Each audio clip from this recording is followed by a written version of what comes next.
Utakutana nao kila siku katika barabara zetu wakishika doria, tukitumai kuwa wanahakikisha sheria za barabarani zinafuatwa. Maafisa wa trafiki. Lakini hongo imetajwa kwa lengo jingine kuu.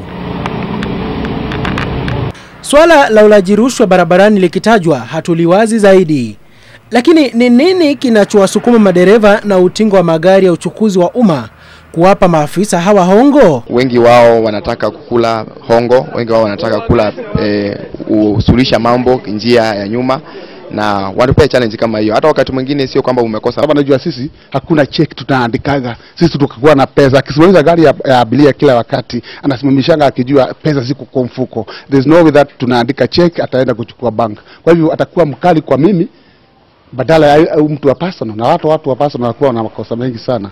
Madereva na utingo wanasema kuwa hali si hali ikiwa aliyekamatwa atafikishwa mahakamani. Hata akishikwa na ama adikiwe asemekana alifanya hivyo, there's no way atasikika kule kwa koti kama mtu ambaye anasema ukweli.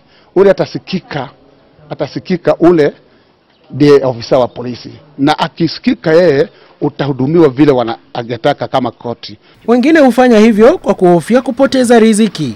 Ni kama wao husanya daily bila makosa. Hata wengi wao huangalia makosa, wanasanya pesa daily.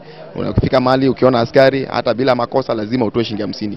Inakuwa na challenge kama hiyo, na sisi kwa sababu tunataka kufanya kazi, hatuwezi simamisha kampuni ama tuwezi simamisha kwenda town ama kupeleka watu kwa sababu ya 50. Unajipata umeingia katika majaribu ya kutoa ili uweze kuruhusiwa kuondoka uende. Wahudumu wa magari ya uchukuzi wameiomba serikali kuingilia kati swala hili, wakipendekeza kubuniwa kwa bodi huru ya kuwatetea madereva wanaoshtakiwa bila hatia, labda hatia kutokubali kutoa hongo. Chris Oyer, QTV.